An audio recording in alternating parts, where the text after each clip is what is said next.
All right, everybody, we're going to take some notes today. And in case you were gone the first time that we took the notes, or if you need a little review, I'm just going to go through the ones that we did last time. Now, you're going to need to find your Unit 3 Student Plate Tectonics notes in Notability. Like I said, we filled in quite a few of these a few days ago. So let's review. Those things that we already filled in are going to be in red. The new terms I'm going to do in green, so you can see the difference, okay? So we talked about crust last time, the outermost shell of the earth. It is about 25 miles deep and it is made of rocks and minerals. Then there are two different types of crust, continental, whoops, there's the bell, continental and oceanic. Continental is a thick crust made mostly of granite. It's less dense than oceanic crust. And oceanic crust is thin but dense, and it's made mostly of basalt. Now, that density difference is going to come to play in the next part of what we're going to learn about the movement of our tectonic plates. Oh, hey, continental, there you go. So, continental crust is the stuff that our land is made of, that we see outside. Unless you're living on the ocean, then underneath the ocean, you're going to find oceanic crust. Okay? The mantle is our hot, solid layer of earth underneath the crust. We circled it. This is where convection occurs. So this is when material is heated, it becomes less dense and rises, and when it cools, it becomes more dense and sinks. Then we go to the core, the innermost layer of the earth. It's separated into the inner and the outer core, and we colored in the inner core on the diagram. Our outer core is a liquid metal layer of Earth's core. Okay, so you can see where the inner core and the outer core are separated out here in this picture. Here's the inner and here is the outer. And the inner core is a solid metal innermost layer of the earth. The lithosphere, litho meaning stone, it rides on top of the asthenosphere. It behaves as a brittle, rigid solid, and these are the tectonic plates. So we highlighted the lithosphere in our diagram here. And if we keep going down, you'll find asthenosphere. It's all one word. I don't know, kind of got separated out here. It is the upper layer of the mantle. It is solid that can flow because it's so hot. So the asthenosphere circled here, a little hard to see because it's almost the same color. Now, these terms should be new. Well, not new. Lava and magma, we remember from our previous unit about rocks, but we have not filled them in on the notes here yet. So, lava, hot, molten, so melted. Molten rock erupted from a volcano, or fissure, which is a crack. Okay, so lava is above the surface of the earth. This is all your lava here. Magma is hot, molten rock below Earth's surface. Oops, you know what? I forgot to, this says draw an arrow. My bad. The other thing said circle. Read directions, Mrs. Kroll. Here's lava. Here's magma. Now, if you need to pause, rewind, any of that, please do so. That's what this video is here for, to do these notes at your own pace. Now, you're like, hey, wait, rocks are made out of lava and magma. Why are we going back to this again? Well, because lava and magma are important parts of building our continental crust, as well as moving around some of the materials down below, like in convection currents. Okay, so convection currents is the movement of matter due to different densities. It is the driving force that moves tectonic plates. Okay, so it says label hot magma rises and cool magma sinks on the diagram. So hot, here's hot, magma rising, and here's cool, magma sinking. Okay, so as something cools, it becomes more dense and it sinks. As it heats up, it becomes less dense and it rises. And you'll see that that forms little circles, and that's what pushes plates apart and drives them together. depending on where these convection currents happen. All right, we're back to a few that we had done before in red here. Continental drift is a hypothesis that continents moved over time, developed by Alfred Wegener. And Pangaea is the supercontinent that existed 250 million years ago.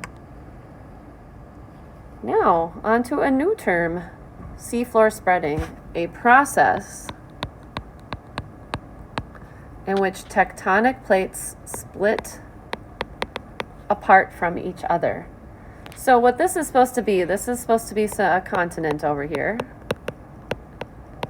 And this is supposed to be ocean all through here. And down below the ocean surface, deep below where there is oceanic crust, what can happen is lava, magma, which then becomes lava because it rises to the surface, can start to push apart at a crack, pushing the plates apart from one another. The convection would go like this. So here's convection. And all down here is your magma. So the magma rising to the surface as it becomes less dense and heated, and then cooling as it gets near the surface, pushes these plates apart. Sea floor spreading. The sea is spreading the floor is pushing apart and making new crust. Now the next word is a little bit weird, right? It says subduction. Sub, right, meaning below. Subduction zone. So this is an area where two plates collide and one sinks underneath the other. Now, when something is more dense, it's going to sink below the thing that is less dense. So in general, oceanic crusts sink down below continental crusts. But sometimes if two plates collide, like two oceanic crusts or two continental crusts, they can kind of push each other and the less dense one will rise above. So right here is where a subduction zone is here, and here, and here. You see where one plate is pushing down below the other.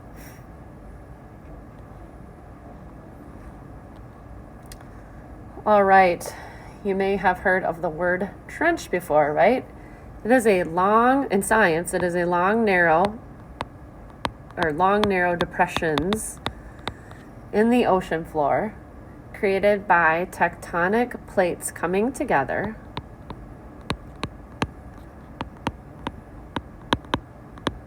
and one gets pushed under. Okay, so here is your ocean trench.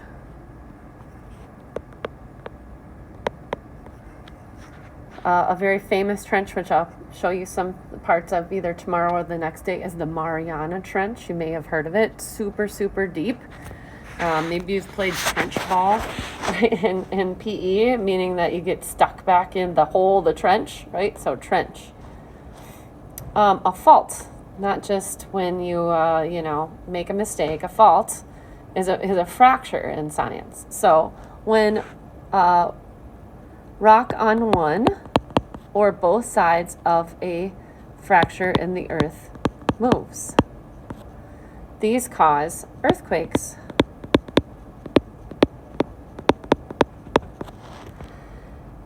So, one very, very famous fault in the United States is the San Andreas Fault. It's in California. There is movement of one plate in one direction and then another plate in the other direction. They get a lot of earthquakes there. It's not true that California is going to break off. It's just slowly moving up. A little bit of it is moving a little further north. But there are some really dramatic earthquakes there, and you can actually see the fault from satellites and even from airplanes. So we'll check that out.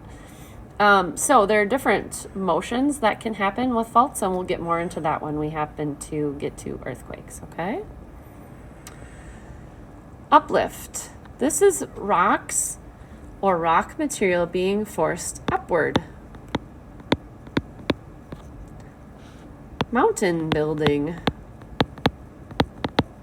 is what happens with uplift, and it's caused by continental plates colliding. Continental, whoops, did I spell that right? Continental, yeah, plates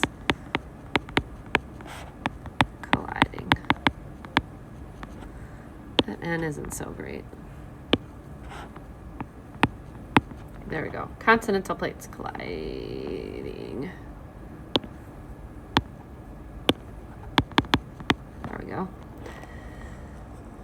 Now, convergent boundaries, divergent boundaries, and transform boundaries are all types of tectonic plates coming together or sliding or moving away from each other. So converge means to come together. So this is when two tectonic plates come together. And if we draw a diagram of that, it would look something like this. Divergent. Diverge means to move apart. Two tectonic plates move away from each other. And a transform boundary is when two tectonic plates slide past each other. An example of a transform boundary is the San Andreas Fault in California that we just looked at, where the plates are sliding apart or past each other. So now we should have this whole thing filled in. The green was today. The red was our previous note taking.